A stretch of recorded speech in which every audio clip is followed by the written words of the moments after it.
Good morning. It is 5 minutes past 6. We actually have managed to get up early.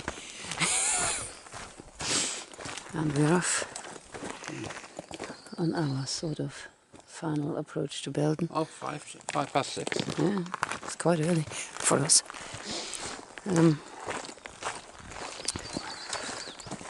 We might make it into town today, we might not. We'll see how we feel around the 15-mile mark. It's about 20 miles.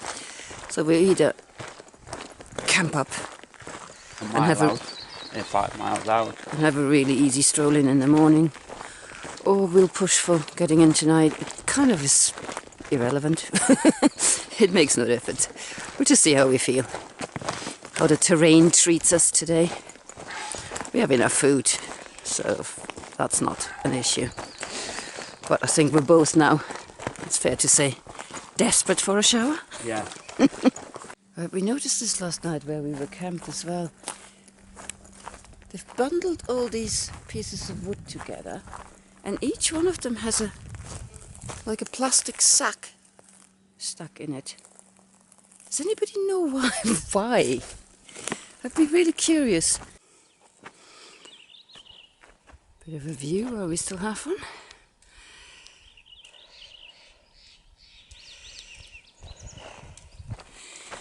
Looks like we're heading in more forest. There's a bit of a view. There we are. I have no idea what we're looking at. I could bring out a compass and figure out which direction I'm looking in, at least. That's quite an impressive mountain there. Very far away. Nice view over the lakes from here. There's something around here called the Three Lakes Trail. I'm guessing that's the Three Lakes. I might dig out my map later and figure out what they're called. That mountain was incidentally northwest of us. Sort of northwest of us. If that gives anybody a clue as to what we were looking at.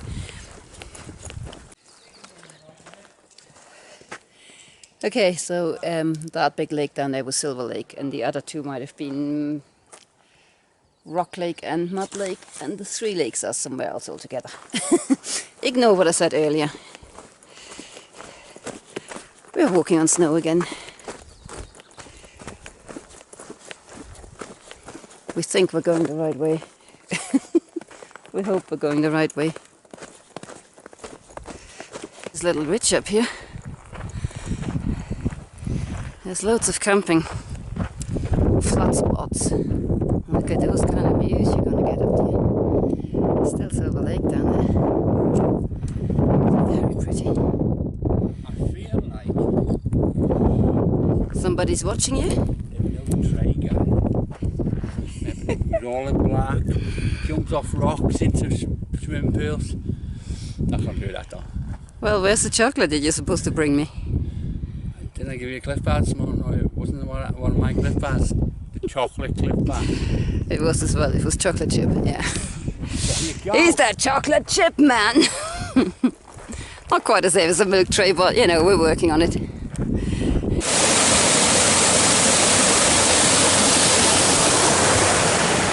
Nice little lunch spot.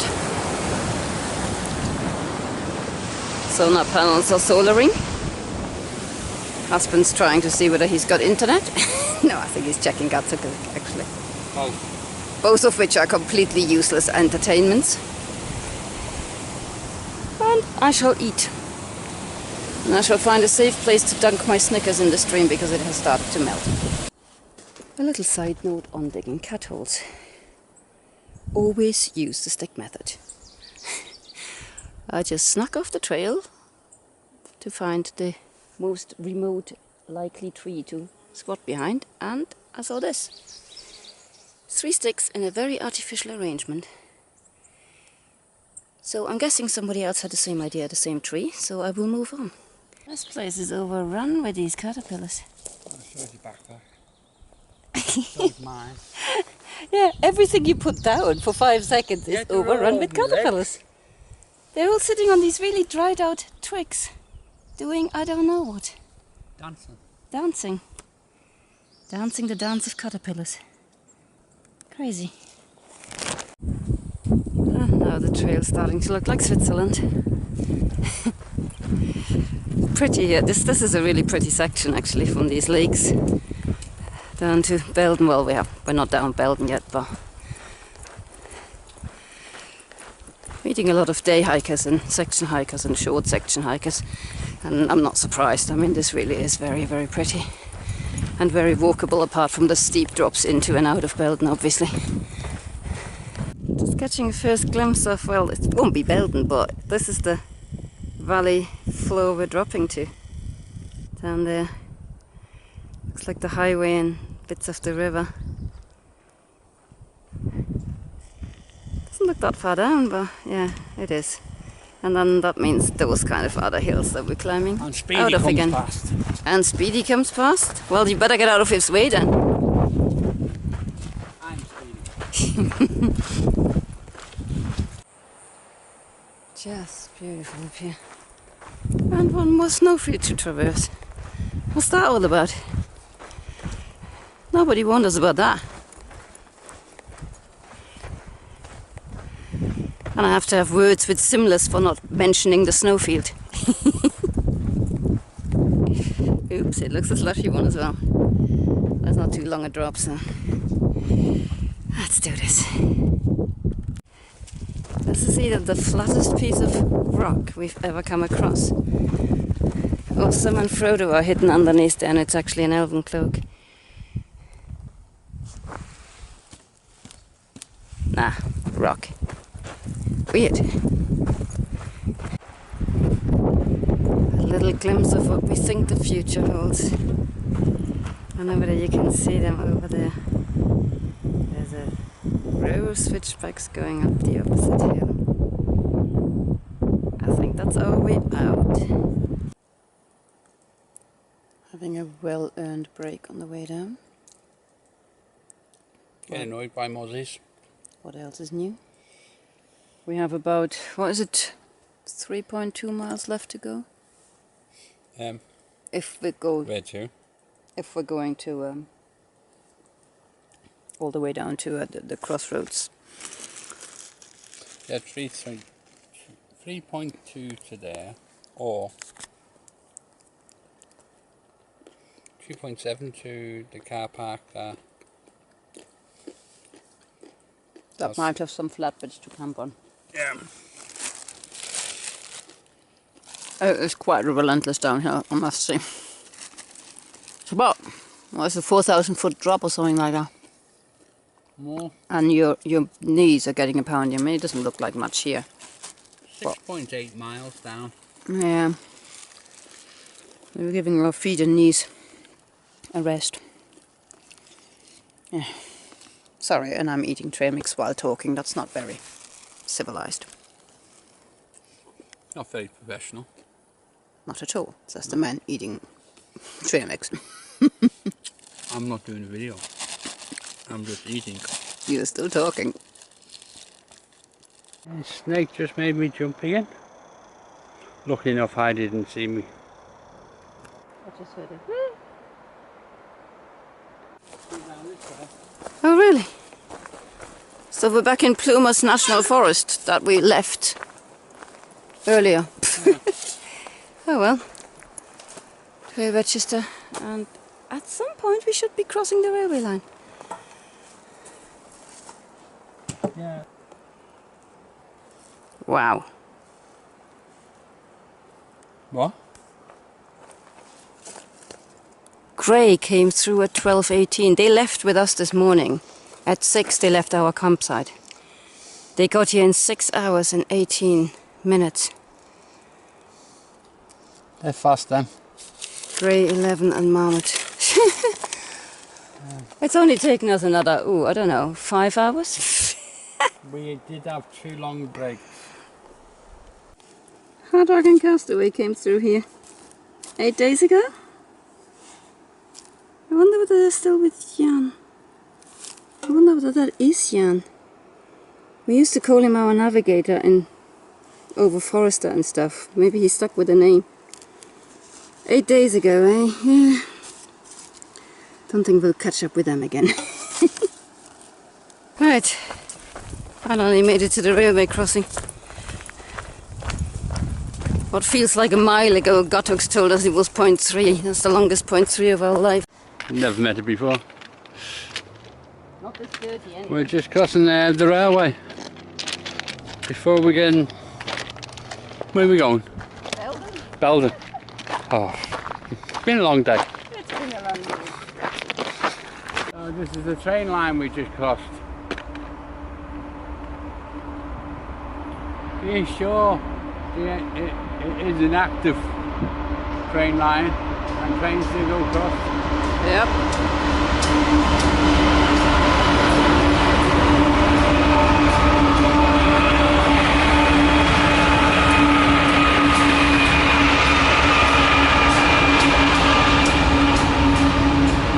That's why they're so long. There's about 6 engines on there. Yeah.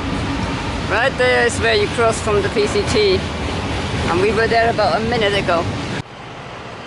There's the Belden Hotel or resort or whatever you want to call it. They seem to have cabins and I think you can camp there. We still are none the wiser where the RV park is supposed to be. We'll just follow the only road and see what happens. Looks like the RV park is quite a long way up the road, and this does not look like a nice road to walk on, so we're gonna try and hitch, but we might end up having to walk. That's a long way off.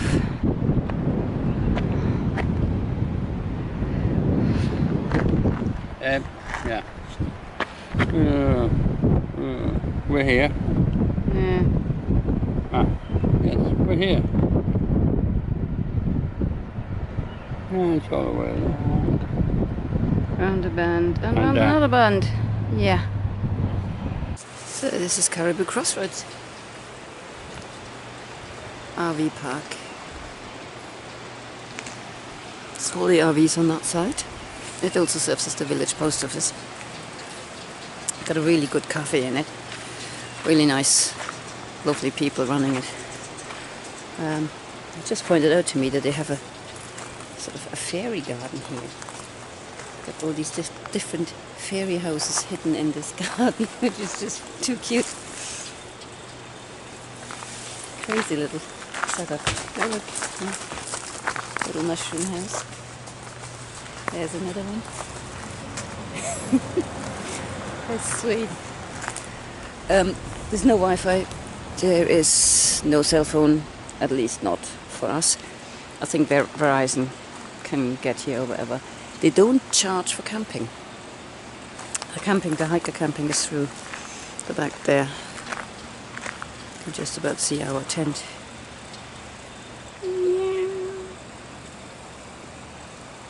There it is. It got rather full last night, so we're camped a bit awkward, but yeah. And as you can probably see from the artifacts, this used to be a huge gold panning / mining area. That's where all this stuff comes from. Except for the sewing machine. I guess that's it's an antique.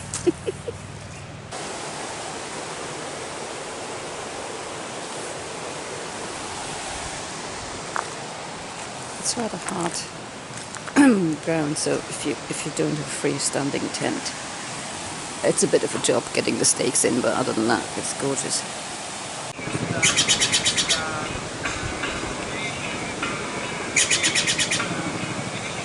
Are you singing along to the music or complaining about it? Which one is it?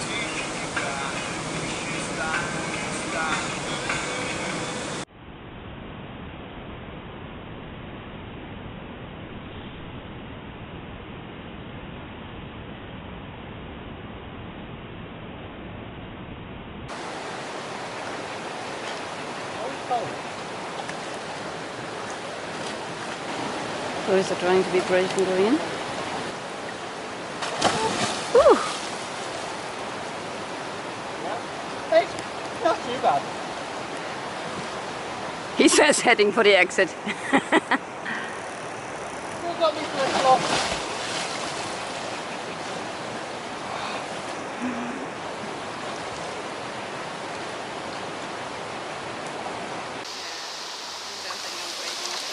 There we go.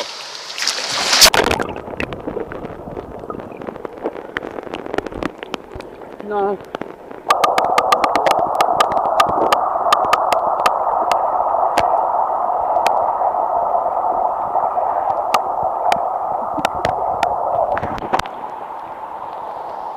That cooled me down nicely. Yeah. That was too warm.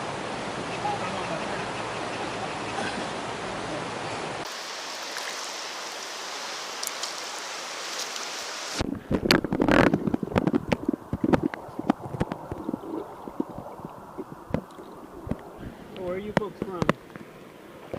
Beautiful stranger.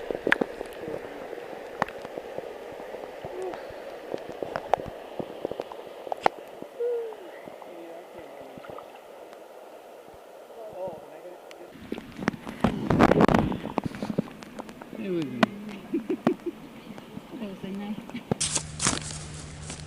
Started from our campsite about point 4 before the Boxlake Road. And started the last little bit of climb to into Belden.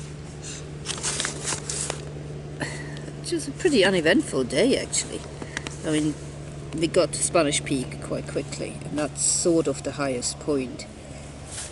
And then followed the ridge, which had all these beautiful, beautiful views onto the lakes. You know, so these were gold, rock, mud. I don't know whether we saw Gold Lake. We saw 3 lakes there. The big one turned out to be Silver Lake. So I don't know whether we saw Mud Lake and Rock Lake, or Mud Lake and Gold Lake as well. I don't know. Something. It's unfortunate name, Mud Lake. Poor thing. But anyway, all this ridge along this ridge is incredibly beautiful. Beautiful views. We had I think we stopped for coffee or lunch here-ish by Clear Creek, can't speak, and which you actually have to ford. I mean, it wasn't much of a fording, but we didn't realise. And the hiker came past and asked, "You have to cross the creek?" And we were like, "Yeah, well, it'll be nothing." Yeah, well, we had to bushwalk a bit to keep our feet dry, but yeah, it was nothing. And yeah, all of this hiking is, I mean, slight ups and downs, but it's pretty much flat all the way to the Breckenfern Spring, which again is sort of a highish point, and then kind of start the descent into Belden, which was brutal. I will not lie, my knees did not like it. It's just relentless. I mean, it's like 3,000 or something foot drop, and you know, I mean, you can see the switchbacks, you can see the topographical lines. It's steep.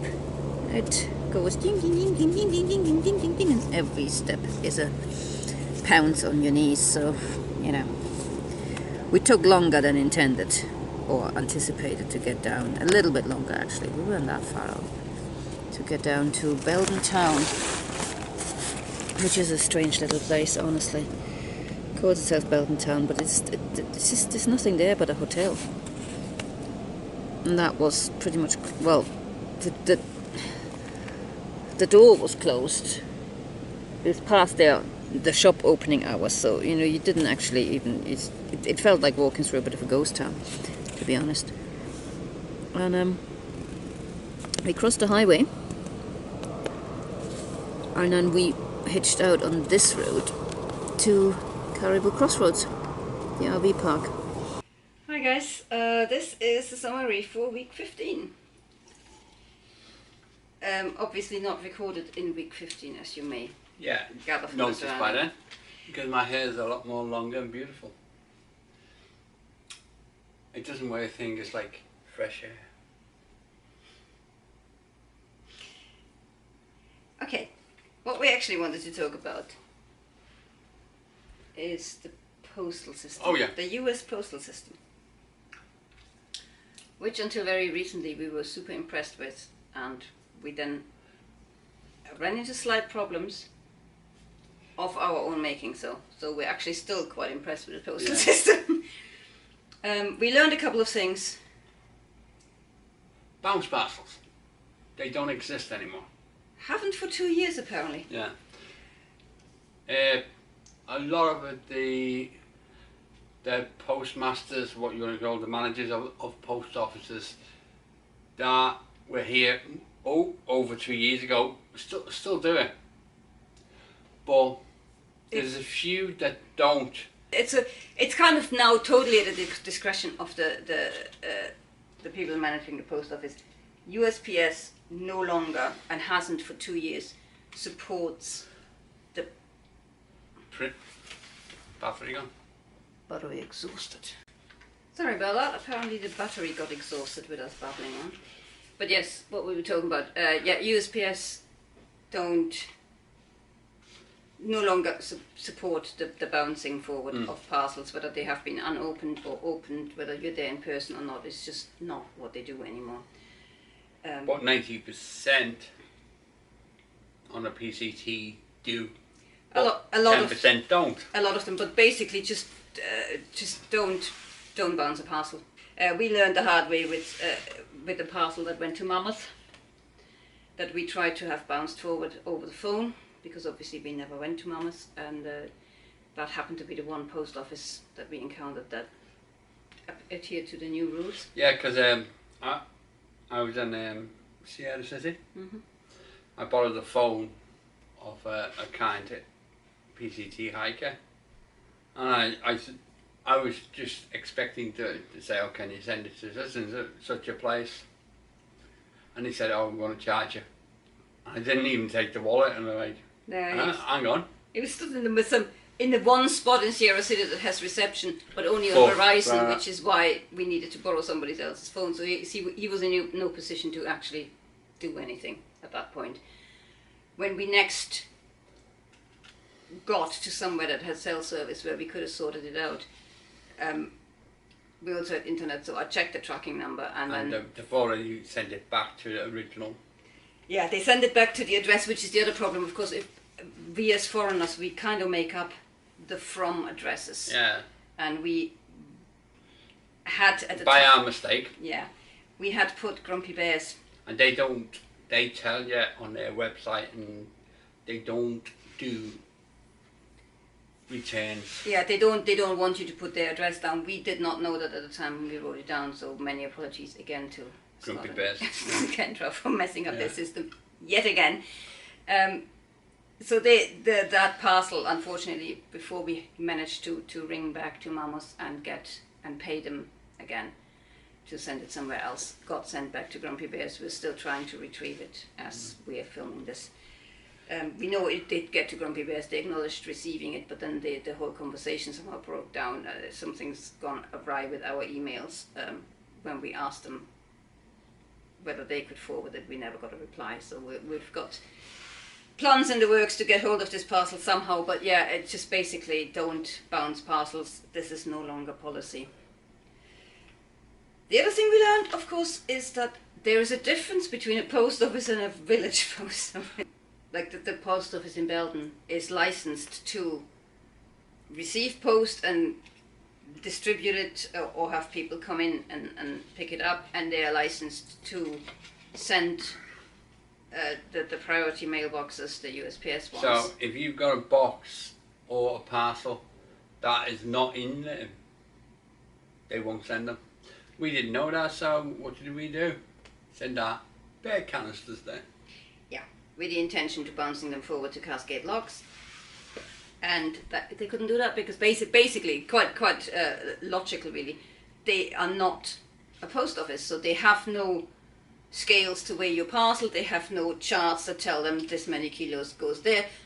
None of this kind of stuff. They can just send a parcel. So we're stuck with the bear canisters now until we reach a place that is a proper post office, and that'll probably be Old Station for us. Which sucks because we don't enjoy walking with bear canisters. And the weight. And our Belden is quite high. But thanks to that, we didn't spend quite as much on postage as we thought we would. We did, however, we did end up with sort of an accidental double zero because, of course, one of the 0 days was intended to get us to somewhere that has a post office, which then never happened. We tried to hitch to Quincy. Impossible. Basically, hitching anywhere from Belden is very, very difficult because it's just the one road in and out. 90% of the traffic is works traffic, i.e. vans and trucks, who are not really allowed to pick up hitchhikers because of insurance reasons and all this kind of palaver. And so nobody stops. I mean, certainly not to take you 50-something miles down the road to Quincy. So we tried for a couple of hours and then gave up. I went for a pint. And went for a As pint. you do. So, this week, we managed to spend $198 on town food. Because, you know, we stayed around for a bit, and I think there's more than one town. Nice milkshakes. Lovely milkshakes. Gorgeous milkshakes. Yeah. But anyway, we splurged a bit on town food again. We spent $18.50 on resupply because we had resupply boxes sent to Belden, so it was just a little top-up things. $5 on laundry and $10 on showers because it's $5 each per a shower at the Caribou Crossroads. However, Well, camping is free. Camping's free, so very good value for money. $19.95 on postage because we managed to take all the stuff that we had wanted to bounce forward in the bear canisters. Obviously, we put that in a normal parcel and sent that on. And $3.50 ATM charges. That was down in Belden Resort. There is an ATM machine. Yeah. At a resort, there isn't one at the Caribou Crossroads. So altogether, we only spent $254.95 in week 15. A bit better than last week. And yeah, we learned a lot about the US postal system.